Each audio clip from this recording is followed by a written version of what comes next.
Well, howdy, folks. I'm David Gilson. I'd like you to look around and see all the stones and markers here. Each one of those represents a story of each single life. Now, some of those lives were long and some of them were short. A few of them became famous, but most of us didn't. Now, my story started in New York State in the year 1819. I was the youngest son of 12 children. Growing up on a small farm in the early 1800s was a hard life. We had to provide all of our own food. We couldn't buy very many things because we didn't have much money. There weren't stores around.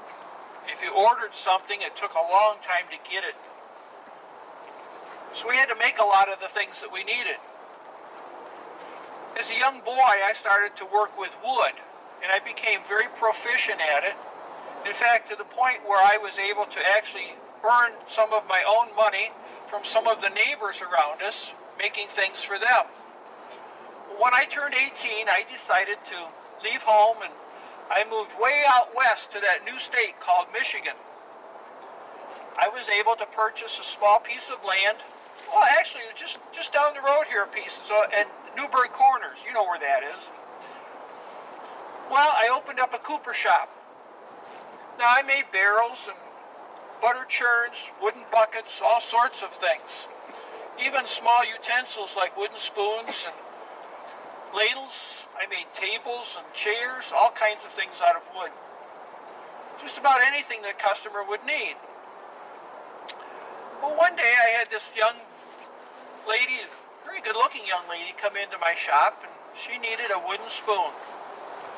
So it didn't take me very long to make one of those, so she stayed, and we talked a little bit, and got to know each other, and her name was Sarah Hall. Well, about a week later, Sarah came in, and she needed a wooden spoon. So I made her another one, and we talked some more, and got to know each other better, and a couple weeks later, Sarah comes in and she needs a wooden spoon.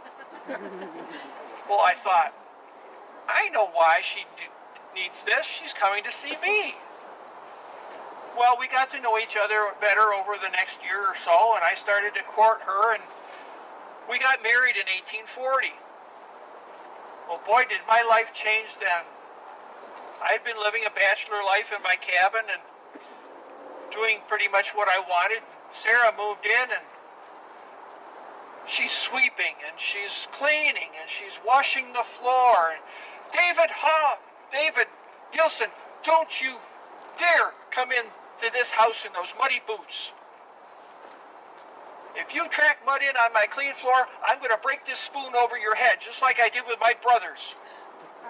Now I know why she needed all the spoons. Well, Sarah and I really loved each other. We worked hard. Over a few years, we made enough money that we decided that we wanted to start a farm. So we needed to buy some more land. But the land around here was getting too expensive because of all the people moving in. So we headed west, and we purchased some land over on the other side of the state in Van Buren County. Well, it was undeveloped, so it took a while for us to cut down the trees and clear land and build a house. We had to plant a garden, and we had to grow our own food, and it basically a subsistence farm.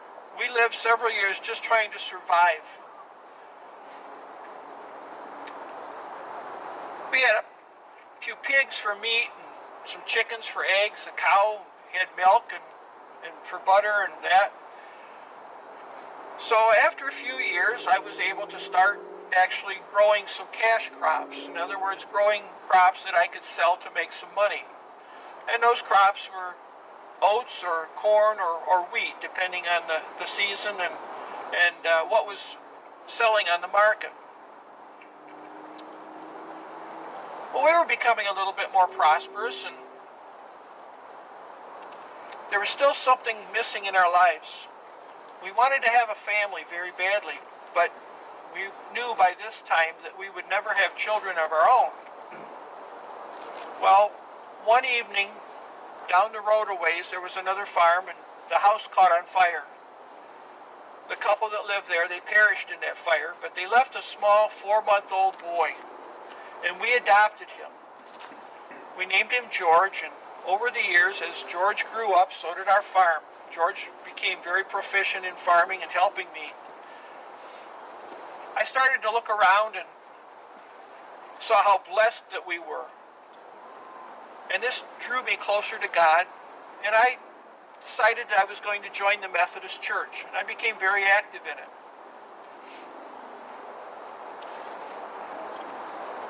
The 1861 rolled around, and that's the year that the Civil War started. Now, most people at the very beginning said it won't last long. A few months, we'll be back to our lives the way we were, and it'll be forgotten. Well, by the second year of the war, there were less and less young men willing to volunteer to join the Army. So the government instituted a draft. As a male, I was required to join that draft, to sign up. I went and I registered in June of 1863, but because of my age, I was never picked to join the Army. Now, a year later, Sally and I decided, oh yeah, that's right, I forgot to tell you. Her name was Sarah, right? Well, when she got mad at me for tracking mud in on the floors, I started calling her Sally. Oh, she hated that, but she had to live with it. Anyway, Sally and I decided that we were going to sell our farm there in Van Buren County and move back to the Plymouth area. Well, we got a pretty good profit on that land, and we came back here and we bought an existing farm on the northeast corner of Ann Arbor Road, which you now call Ann Arbor Trail, and what's now known as Haggerty Road. That's also the year that we added to our family. We adopted little 3-year-old Eva, and she became the apple of my eye. So now I had a young son who was growing into a man and a small daughter. Well, George, like I said, was a young man, and he decided that he was going to leave the family and move on, start on his own. Oh my gosh, my wife. He'll leave us just like you left your family. You never saw them again. We won't see him again. He's gone forever. Well, George didn't go very far. He bought the farm right next to us, so he still came over for dinner on Sundays. Farming was always a hard life, but we did enjoy our lives. We had very good neighbors. We always pitched in to help anybody that was in need. My farm grew more and more prosperous. I became more and more active in the church and became a Sunday school teacher and a steward and also a trustee. But one year, the church got into big trouble. We ran up a huge debt. We couldn't pay it off.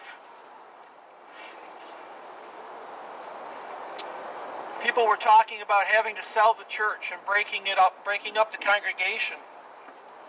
Well, through the grace of God and a very prosperous year on my farm, I was able to donate enough money along with another member of our congregation, and we paid off that debt and saved the farm.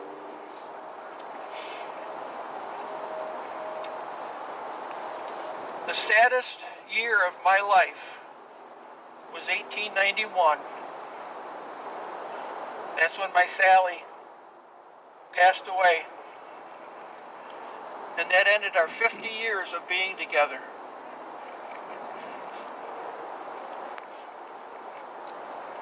My story ended 2 years later. A story that had started in Wayne County, New York, and it ended in Wayne County, Michigan, 400 miles apart, 74 years later. And since then, I've been resting here with my dear Sally. Thank you. Thank you, Mr. Miller.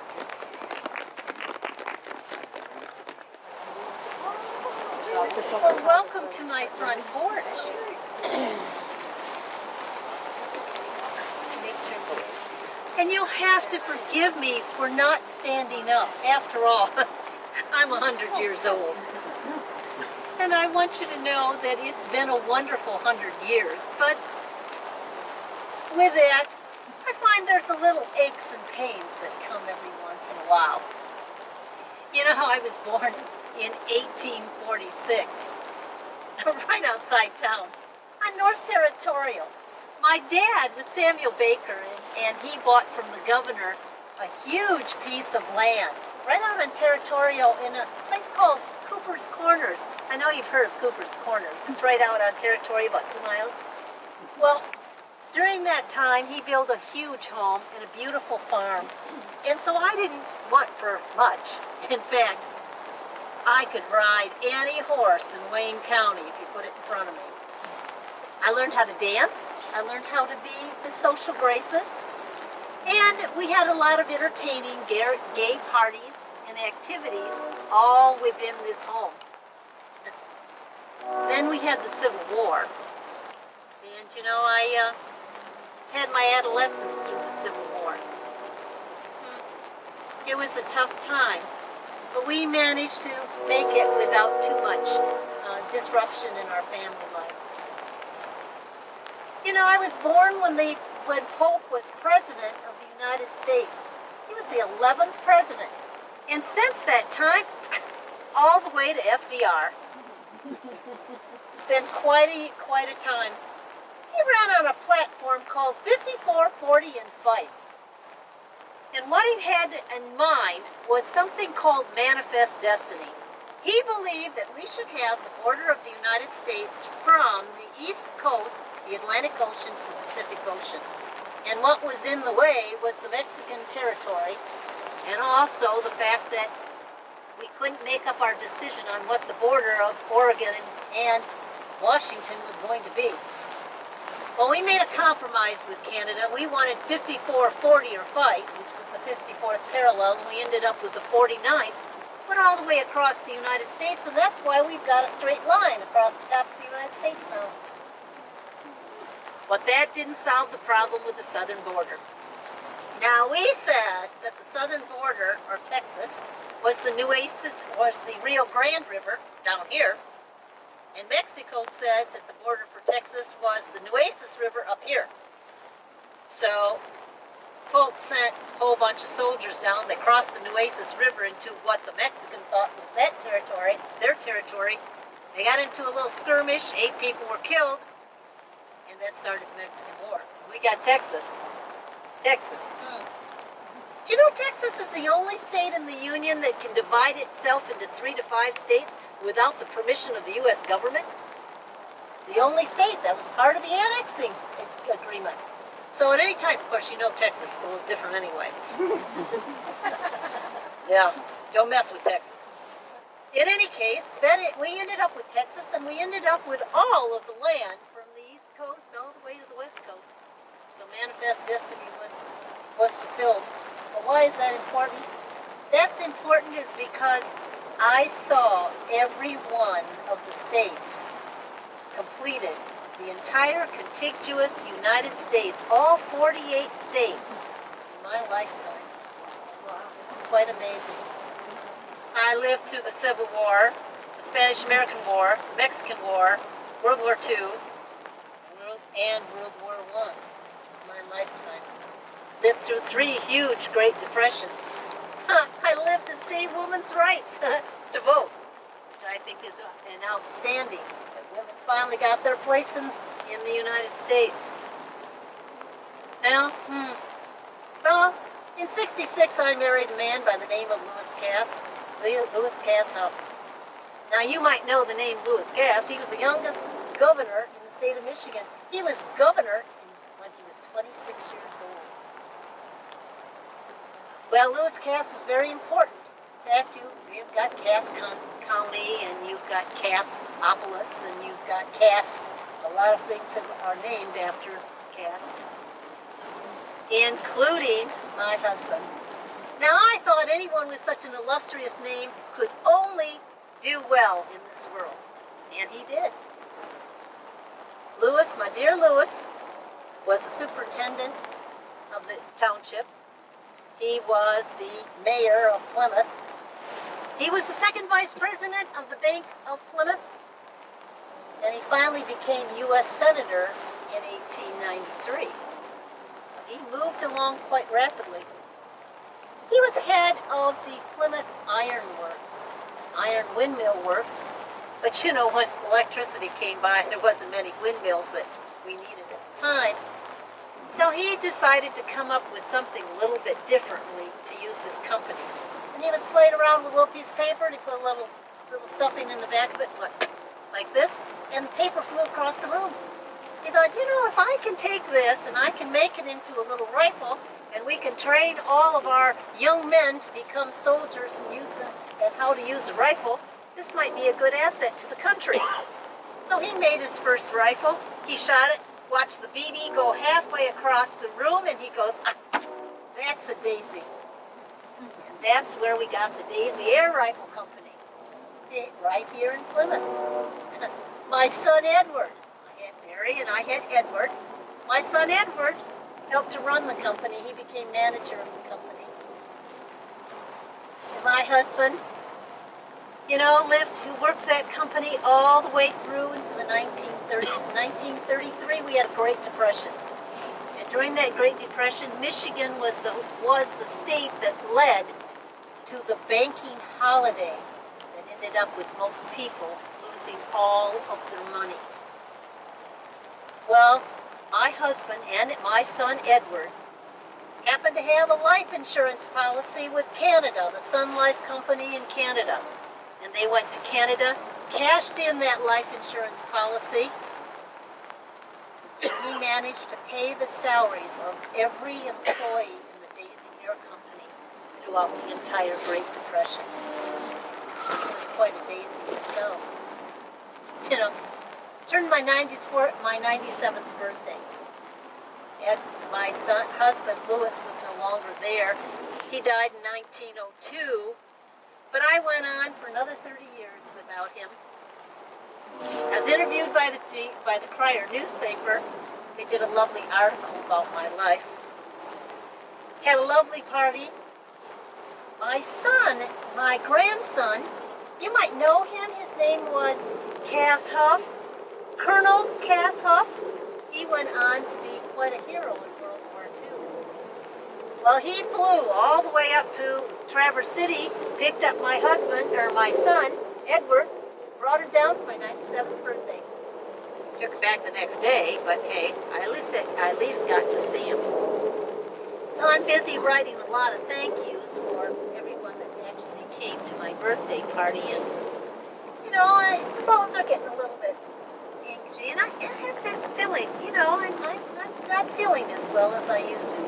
But with God and His truth with me, I had joined the Christian Science Church. In fact, I'm supporting most of the church, and I'm not only financially, but also I'm supporting it with some of the good works throughout the community. Yeah, it's been a great life, and you know, I said that I wouldn't want my 100 years to be any more wonderful than they are, and I've enjoyed every one of them. So, my blessing to you is that your 100 years will be as special as mine has been for me. And maybe you'll live to 102 also. May I wish you the best. Thank you. Thank you. Thank you.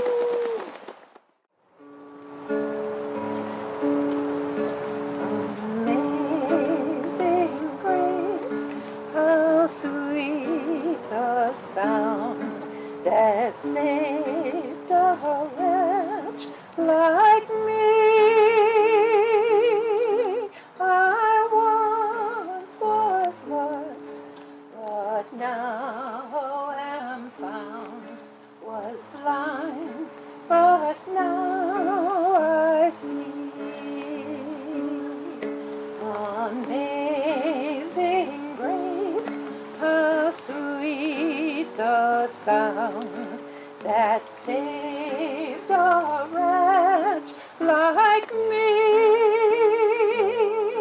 I once was lost, but now am found. Was blind, but now I see. me. I didn't expect anyone quite so soon. Oh, but come in closer so you can hear me and see what I have to say. I thank you all for coming out on such a lovely evening. And excuse my manners. I'm just practicing because tonight there's a big concert at the Presbyterian Church, and I am one of the star singers. And so I need to be prepared. But my manners. Welcome, everybody. My name is Maud Sherwood Cooper. Never heard of me? That doesn't surprise me. You may have heard of my dad, though, Theodore Sherwood. He was an important banker here in town with Mr. Penniman. A lot has been written about him. But if you haven't heard of him, maybe Dr. Robert Cooper. Well, still a blank. Well, he was one of the most famous physicians right here in town. He was the best physician. Of course, that's my opinion. But anyway, I'm getting ahead of myself. Dr. Robert Cooper was a wonderful man. We fell in love and got married in 1905. And 2 years later, we had a son, Winston Sherwood Cooper. He was named right after his grandpa, Theodore Sherwood. And I just loved that little boy, and he was such a good kid all his life. He and I had a great time together, but I'm getting ahead of myself. As I say, I was born right here in Plymouth on Main Street. Well, you call it Main Street, but it wasn't Main Street when I was born. It was a hot July day in 1873, and we called it Mill Road. It was the name of the street, and back then Plymouth was a bustling little quaint town, cute to button, dirt roads. The sidewalks were boardwalks, and it was the greatest thing. There was so much activity going on Main Street, and I sat there behind my picket fence in my swinging back and forth, having a grand time, just watching the world go by. And you won't believe all the activity that went down. They would drive the livestock right down through town, right on Main Street. Men was yelling, screaming and hollering, chasing the animals down to the stockyards. And if you happen to be a pedestrian, you took refuge in somebody's yard behind their picket fence. And it was great for me because I could watch all this and see it happening. It was just wonderful. I thought it was great. And then, not only that, but you've heard of Mr. Bennett. He was the head of the Daisy air rifle place. His wife used to hitch up her horse on her phaeton and ride back and forth and back and forth on Main Street. She did it a lot. And you know who else did it? Dr. Peck's wife. She'd hitch up her horse named Kitten, and they'd go back and forth and wave to everybody. Hi, how you doing? Oh, good to see you. Yeah. As a little girl, I thought that was great. I enjoyed that a lot because I'd always wave, hi, you know. And not only that, there was a bus that went by, trundled by, two horses pulling this bus. And if you looked closely, look at the back of the bus, there's a little boy. He snuck on the back steps, and he's getting a free ride to the train station. Not only that, but in the fall, you could see carts and carts and carts of apples going down to Mr. Gunsally's cider mill, and carts and carts and carts of wool going to Mr. Gunsally's carding mill, and they were right across the street from each other. So it was always something to watch. And Mr. Noyes, Jed, would go down with his horse and buggy, ringing his bell, clang, clang, clang, clang. He was the milkman. So he was telling his customers, hey, I'm here, come and get your milk. So it was so much fun. I love to reminisce about Plymouth and its residents. One of the best ones is about Mr. Penniman himself. Mr. Penniman was kind of a stern gentleman, Very nice, but a little stern. But he would be sitting, it was New Year's Day, he would sit right at his kitchen table, and he would have stacks of coins on his table. Now, that's kind of strange. But outside his house, which is still there on Penniman Street today, Penniman Ave, the kids in the neighborhood would line up. And they would go in, shake Mr. Penniman's hand, say, Happy New Year, Mr. Penniman, and he would say, thank you. And then he would give each child a coin. Now, it wasn't a penny, and it wasn't a nickel. It was a whole dime. It was great. And we just thought that was the greatest thing.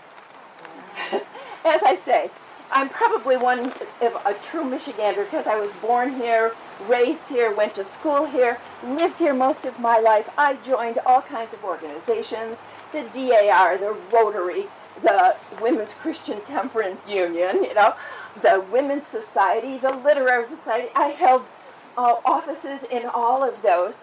But one thing that I also did for all of those organizations was sing.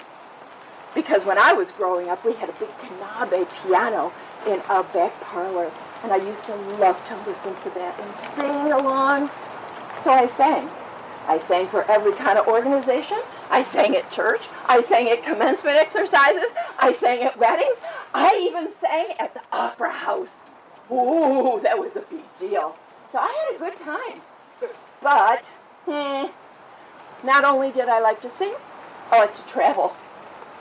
I went to Detroit. Well, yeah, everybody goes to Detroit. But I also went to Buffalo.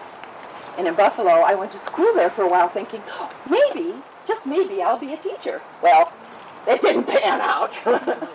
So I also traveled in Canada. I went to Toronto and Montreal and Quebec. But the best,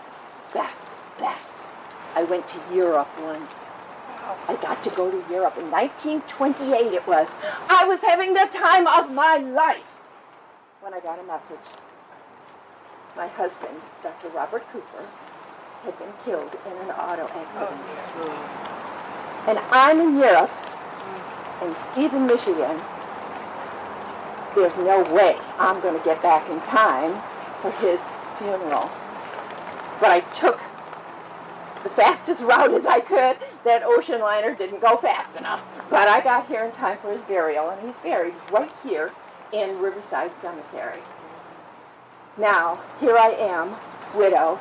I have a son, Winston, nice young man. But what do? I decided to move down onto Penniman Street.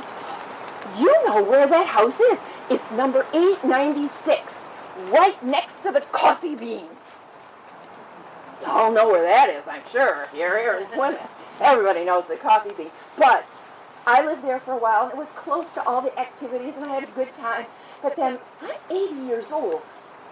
I don't like winter. So my son says to me, Mom, let's move to Santa Monica, California. So, 1955, we moved to Santa Monica, California. And we lived there. We were in everything. We were having a grand time, and suddenly Winston got sick and died on me. 3 years we were there. Now I have to make a big decision. Do I stay in Santa Monica? Or do I come to Michigan? I like the weather in Santa Monica a lot better. I decided to stay. So I did. And I continued doing my activities that I had been doing. But suddenly, just 2 years later, I got very ill. And the next day, I passed away in Santa Monica. They had a funeral there for me, and I was cremated. They sent my ashes back here. We had a burial service here, and I'm buried right next to my husband. And life is tough, but that's the way it goes. I lived a long life. I was over 80 years old.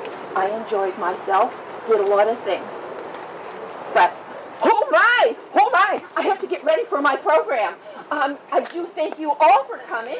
I'm glad you came. I hope you have a wonderful evening, even though the weather is kind of but enjoy yourselves. Thank you very much. Thank you. Come on in.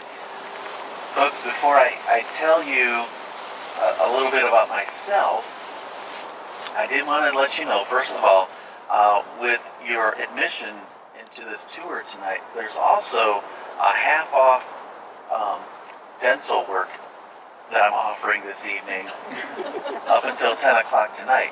So if you've got an ailing tooth, I can pull your tooth. If you ladies want a quick visit from the tooth fairy or something, I could always pull that tooth out today and have it underneath that pillow tonight. Folks, I realize I'm probably not the most exciting person to talk about, or, I wasn't the most exciting person to come see, back in the day, because when you think of the dentist today, well, things were quite different in my time. My name is Abram Pelham, and I was born in 1832. And yes, I'm buried right here. This is my headstone, that's my footstone, along with my wife, Margaret, and my daughters, Cora and Nettie. One of the things that I can tell you is, although I was born in the state of New York, and I got my formal education out there as a dentist, when I moved here to Plymouth in 1856, we fell in love with this community. I loved it so much that obviously my whole family has stayed here, and now here we are.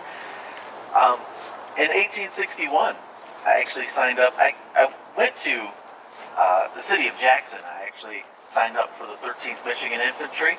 I went in as a second lieutenant, and because of my education, and then I came out as a first lieutenant and quartermaster.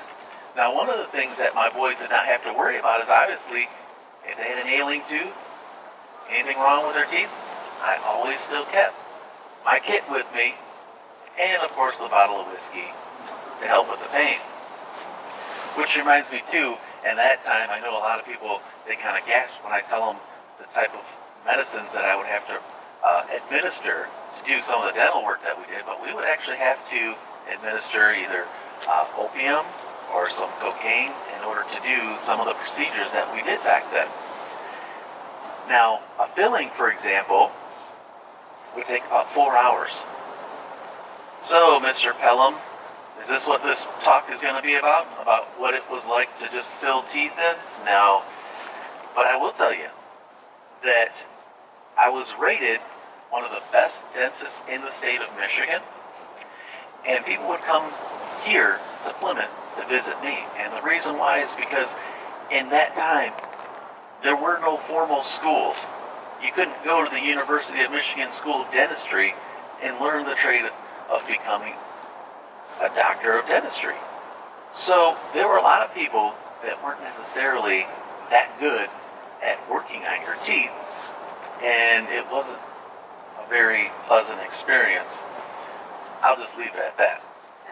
Because you got to remember, at that time, dentists also had to be strong, because we had to use that strong arm method to get things extracted and whatnot. But of course, one of the things that I was able to do is I actually patented and invented the pneumatic plugger, which was able to take the time that it took to fill a tooth from 4 hours down to an hour. So that was one of the things that also added to my success. It wasn't always just fixing teeth all the time. Although I did make house calls, I would go by horse and carriage. And but one of my favorite things is I would generally try to get people not to schedule appointments on Wednesday, because that was my favorite day to go fishing. And I would actually go fishing right here along the Rouge. And one of my more favorite fishing holes is actually an area that you folks might now know as Newburgh Lake. So after a long day of whether it be fishing or working in my dental office, which by the way was right across from Kellogg Park, and my office was actually in a location that, from what I've been told by some of my neighbors here, I heard in later years there was a watering hole there that a lot of people knew as the Box Bar. So that's where my my office was. After a long day, Margaret would cook a fabulous dinner, and we used to do something that was part of our family tradition. We would actually go, I think you folks now call it cruising. We'd go cruising through town on our horse and carriage. That, of course, was a tradition that we kept until, unfortunately, Margaret passed away. So, that in itself was one of the things. I mean, we enjoyed the community so much. We loved being here in Plymouth. That's why it was a part of our tradition to just stay here forever, and some of the things that we did, like cruising through town on a regular basis. So, considering how much we cherish this community, I appreciate being able to see all you folks here today. It's so awesome, especially on a day like today. It seems like no matter what, never seems to fail. It seems like we get rain and stuff every time I come out from my deep sleep. So, folks, thank you so much for coming out. And there again, don't forget, at 10 o'clock tonight, half price, and extract a tooth for you. Thanks so much. Well, welcome. As the sign says, my name is Peter Hans, John Christian Peter Hans. My dad is also John, so I went by Chris to reduce the confusion. And my brother, who oddly enough was born on the same day as I was, is buried over there, but you won't hear from him much. He's the quiet one. But we were born in 1840 here in Plymouth, and but Mom and Dad were German, and named like Peter Hans, you would expect that. And Mother and Father had my brother and I, again, born on the same day, and then we had a sister, and then Mother passed, giving birth to my baby brother, who also passed. And then Father married my aunt, and had 9 children with her. And they're buried here in Michigan, and Mother's buried here in the little village cemetery. But my family is here as well. My bride, 2 of my children, and my other daughter with her husband was buried back here. And it's a good place to be. If you can't be alive, it's a very nice cemetery. So I have no complaints even on a rainy day like this. But as I said, I was born in 1840 and married my bride when I got out of the service. I joined, as did my brother, again, oddly enough, on the same day in the same company in the fall of 1861, for the Civil War, Union, of course. And we both, oddly enough, also got wounded, and both came home with a full medical discharge. And so in 63, I married my Hester, a sweet young gal. And when I say young, she was 17. But back then that wasn't considered creepy, so don't judge. I was 24, and I waited. And we had, as I said, our 3 daughters. And we had 2 sons who also passed early on as infants of miscarriage. Most of my life has been spent here in Plymouth. All of my death, oddly enough. And again, Plymouth is a good place. It was a nice place then. It's even a better place now. And I was part of that. I was a stonemason, a cemetery, cement. Whenever stones were involved, cement was involved, sidewalks, some of the earlier sidewalks. And as a stonemason, as a person who's interested in stones, as a dead person, I can't help but notice the stones that we have here, and most have held up terribly well. Fortunately, we have no vandals, except for the weather and for age. But I do notice, even on my family monument here, it could stand some repairs, because time does have a way of affecting things, and including memory.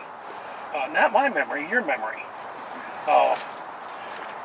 Your memory of me. Your memory of anybody here who's passed, or anybody who's passed. You stop speaking of them. You stop remembering them. And when you pass and a couple generations go by, who remembers? Well, there's a saying that there's two kinds of death. Two times you die. One is when the doctor pronounces, and the second is the last time someone mentioned your name. So remember that as you go about your life. Remember those who passed, those that you have memories of, and share them, so that the little ones won't forget.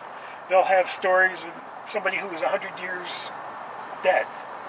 But to remember your family, remember your loved ones, and not just Halloween time. We think of cemeteries and ghosts and goblins, because I've been here since 1915. There's no ghosts here.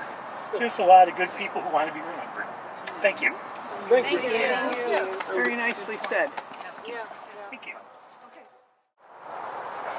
Welcome. Well, thank you. Well, welcome everyone. Come on in. Come right up. I promise I do not bite. I'm a friendly ghost. Come right up. Come on in. Welcome to you. Just been looking over some bills for my plumbing business. It seems the city hasn't paid its bills again. Oh, I'm sorry. Permit me to introduce myself, everyone. My name is William James Bradner. I was born here in the village of Plymouth on the 12th of March, 1844. I married a lovely lady named Nancy Cable. We were married in 1865 right here in town. We were blessed with one son. His name was Harry. I'll tell you a little more about him later. Harry married Bessie George. They got married in Lansing and settled there. So I like to divide my time between our residence here in Plymouth and Harry's house in Lansing. Harry, on his part, was quite a hunter. Loved to go out into the woods in Iosco County, and he often invited me to go with him. So that was sort of our father and son getaway time. Back here in town, I loved giving back to the community that did so much for me. I was a member and an officer of Plymouth Rock Lodge 47 of the Free and Accepted Masons. And some of you may know that the Freemasons have been in town here since 1851. Our lodge has moved back and forth between here and Northville, but we're still downtown to this day. I was also very much involved in local politics. And I do have a confession to make, ladies and gentlemen. I was a Democrat. And I tell you that because it was at a time, the late 1880s, early 1890s, when the Democratic Party was not all that popular, especially on the national scene. So I hope it means that I had the respect and the admiration of my fellow citizens, that even though I was a Democrat, I was elected to the village board of village trustees. I was mentioned in the newspaper as a candidate for the Board of Water Commissioners. Now, by the way, can anyone tell me by my tools here, what was my trade in my life? I was a plumber. So even though I was never elected to the Board of Water Commissioners, I was mentioned as a candidate possibly. I guess some folks in town thought that water and plumber, natural fit, wouldn't you think? I was also hired by Mr. J.B. Burdan to build and install windmills on some of the village farms. Well, I passed away at the turn of the century, the turn of the 20th century. I died in December of 1900.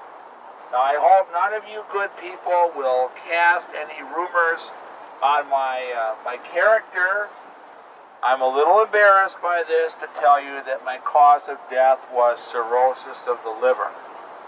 My son Harry, who I mentioned a moment ago, he died very young. He died 4 days short of his 51st birthday. He died in 1919. Now, when I mentioned that year, 1919, can anyone tell me what you think he died from? The Spanish flu, the great flu epidemic. Yes, it killed hundreds of millions of people all around the world. Nancy outlived all of us. She died in 1936, and she died over in Ann Arbor, although she rests with Harry and me here.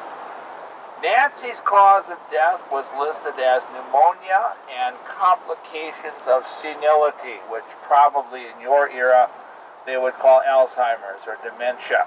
So she's really the only one who died of old age, as it were. Well, my rest here at Riverside Cemetery has been very peaceful. You're the biggest crowd I've seen at my grave in 117 years. So I want to thank you very much for coming out. I don't get very much call for plumbing work in the great beyond, although every now and then one of my ghostly neighbors will ask me to install a wet bar and put in some plumbing. I don't know why any of the ghosts need water in the afterlife, although someone suggested it was for a mixer to go with their spirits. So I want to thank you all very much for coming to visit the dearly departed denizens of Plymouth's past here at Riverside. Enjoy the rest of your evening with us. Thank you for coming. Thanks so much. Good afternoon or evening. Hello. Please gather around. I hope that everyone can hear me. Oh, it looks like we've got a few more callers coming. Wow. I must say I'm quite delighted to have so many visitors on such a dreary, drizzly, dismal evening as we have tonight. So thank you all very much for coming out. I appreciate it. And I think that I've been a little bit rude because I haven't even introduced myself. So let me back up, please. My name is Mrs. Carolyn Moreland Bennett. This is my resting place, just here. I was born in the year 1836. I wasn't born in Plymouth, but I did go on to spend 66 years of my life here in Plymouth. But I was born in the year 1836 in Livonia to my parents, John and Prudence Moreland. My father was a schoolmaster in Livonia. He is buried just over there in the Moreland plot, which is just adjacent to our plot here. This is the Bennett plot. And my mother is here with me, which is very lovely for her to be here, for us to be together. Unfortunately, my mother did pass away when I was quite young.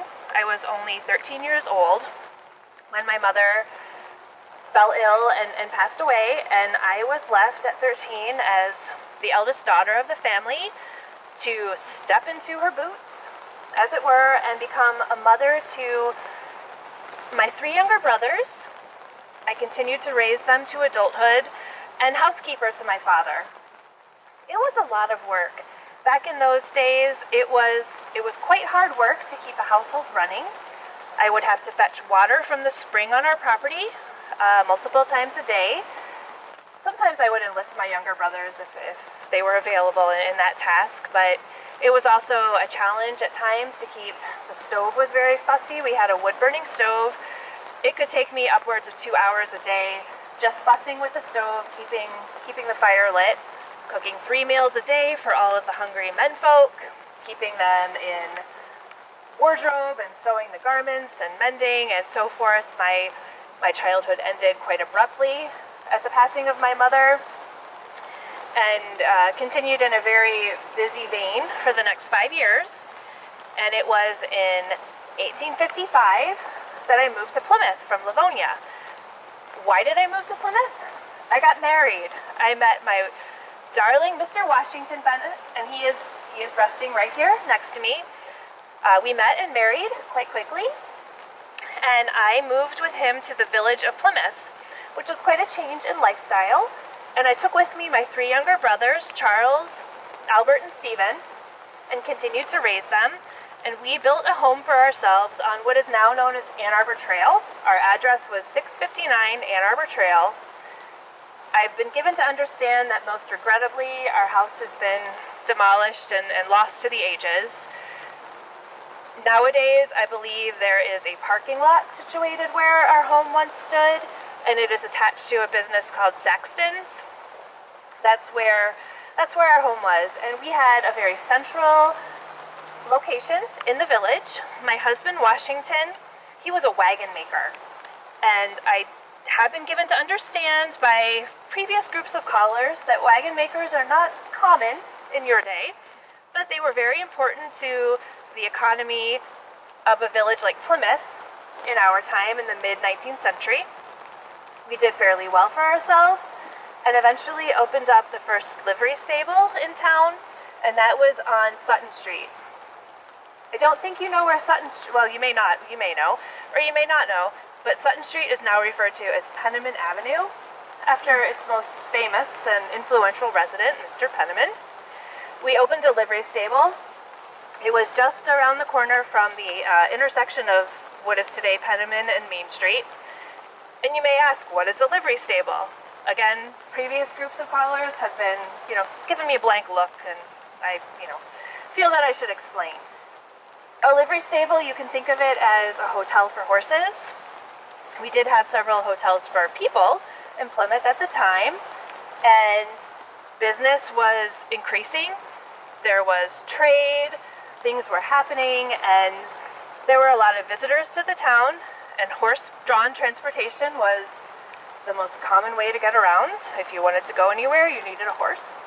If you went somewhere, you needed someone to take care of your horse, and that is the service that we provided. We also, from our livery stable, rented vehicles and horses. We also provided grain and hay and coal to the citizens of Plymouth. So we, had a little bit of a diversified purpose in that. And as an aside, it was so wonderful when the coal stoves came into being. The wood stoves were so fussy and difficult to keep lit. And even though the coal stoves they could be bulky as well, and there were a lot of ashes to clear out on a daily basis, they were a lot more convenient for a homemaker. And that was a nice technological advancement for us. Some people would have said that a livery stable was, let's just say they didn't have the best reputation in general. However, ours was quite respectable, I do assure you all.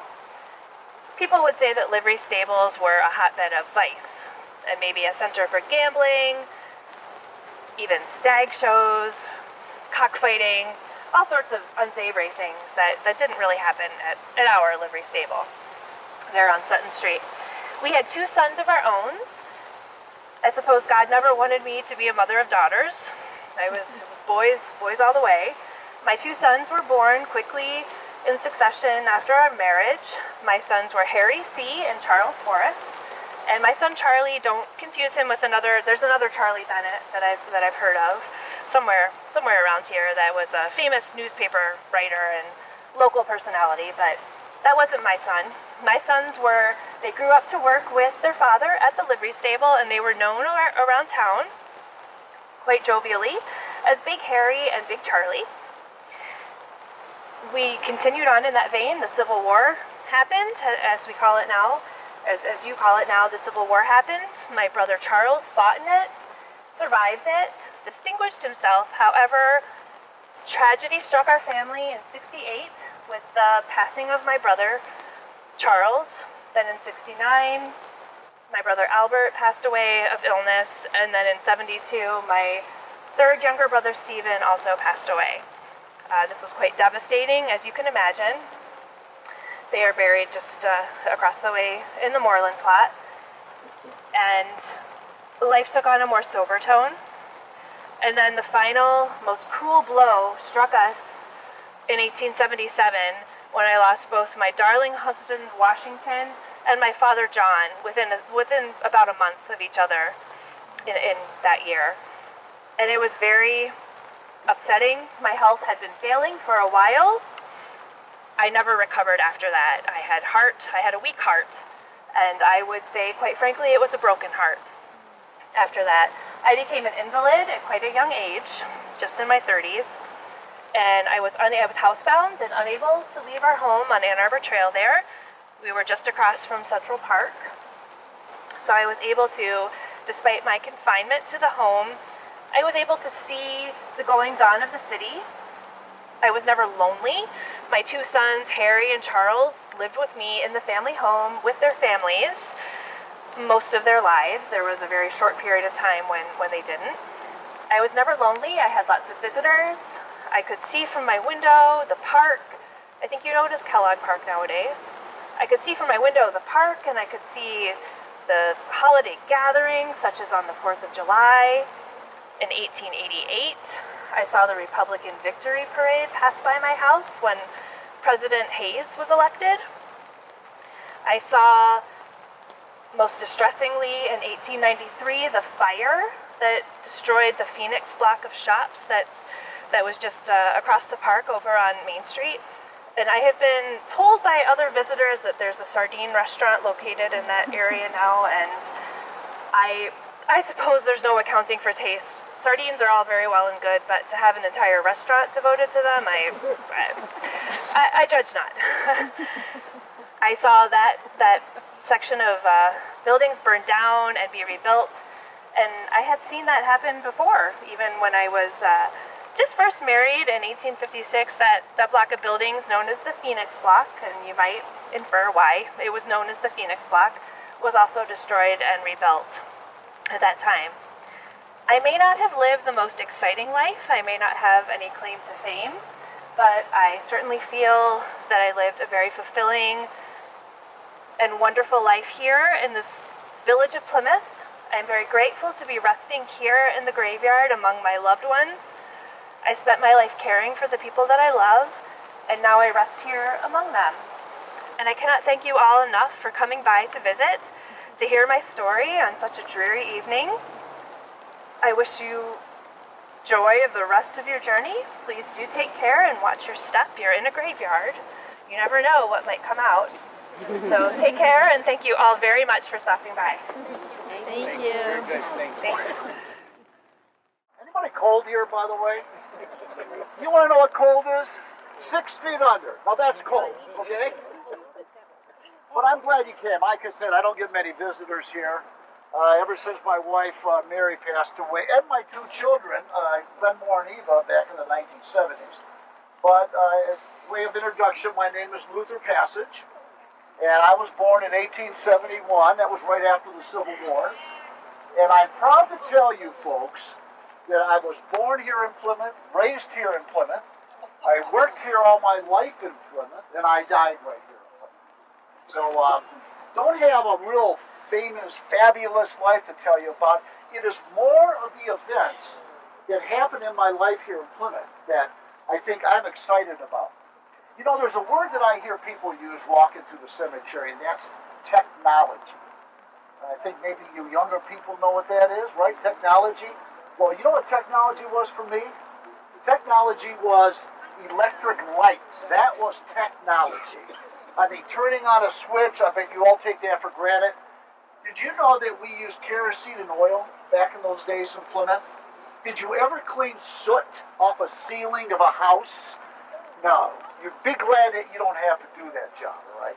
But that was a big deal here in Plymouth with the electricity. Telephones. Now that's technology.